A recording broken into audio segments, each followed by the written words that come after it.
ఉమ్మడి అనంతపురం జిల్లాలో 1000 కోట్ల పెట్టుబడులు రానున్నాయని పరిశ్రమల శాఖ మంత్రి టీజీ భరత్ తెలిపారు. 5 నెలల్లో జిల్లాలో జరిగిన అభివృద్ధిపై టీజీ భరత్ అధ్యక్షతన అనంతపురం కలెక్టరేట్లో సమావేశం నిర్వహించారు. ఈ సమావేశంలో ఆర్థిక శాఖ మంత్రి పయ్యావుల కేశవ్ అధికారులు పాల్గొన్నారు. గత వైసీపీ ప్రభుత్వ హయాంలో పరిశ్రమల శాఖ తీవ్ర నిర్లక్ష్యానికి గురైందని టీజీ భరత్ మండిపడ్డారు. కూటమి ప్రభుత్వంలో ఉపాధి అవకాశాలపై దృష్టి పెట్టామని తెలిపారు. మీరు చూస్తే లాస్ట్ 5 yearsలో మోస్ట్ నెగ్లెక్టెడ్ పోర్ట్ఫోలియో ఇది. లాస్ట్ గవర్నమెంట్లో దేర్ వాజ్ నథింగ్. అసలు వాళ్ళ థాట్ ప్రాసెస్, ఐడియాస్, అసలు ఇండస్ట్రీస్ ఉంది, పోర్ట్ఫోలియో ఉంది, దీనికి ఏమన్నా ఇంపార్టెన్స్ ఇవ్వాలనేది it was never given in the previous government.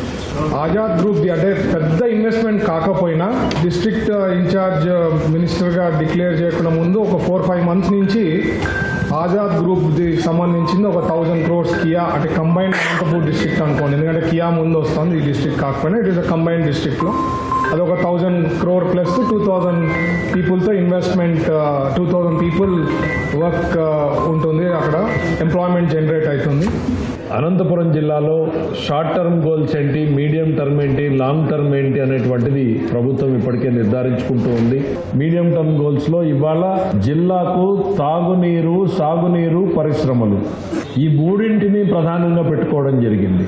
సాగునీరు మనకి ఇమీడియట్గా రాగలిగినటువంటి అవకాశం ఉన్నటువంటిది హంద్రీనీవాని వెడల్పు చేసుకోవడం, కింద పోగాన్ని లైనింగ్ చేసుకోవడం, మరి హెచ్ఎల్సీలో ఉన్నటువంటి అడ్డంకుల్ని తొలగించి వాటర్ క్యారింగ్ కెపాసిటీని పెంచుకోవడం, మరి అట్లనే జిల్లాకు తాగునీరు తీవ్రమైనటువంటి సమస్య నేపథ్యంలో ప్రధానంగా Jeedipalli, PABR, mid Pennar dam, ఆ కింద గండికోట, ఈ 4 జలాశయాల నుంచే మొత్తం జిల్లాకు నీరు అందించే రకంగా డీటెయిల్డ్ ప్రాజెక్ట్ రిపోర్ట్ని రూపొందించడం జరుగుతూ ఉంది.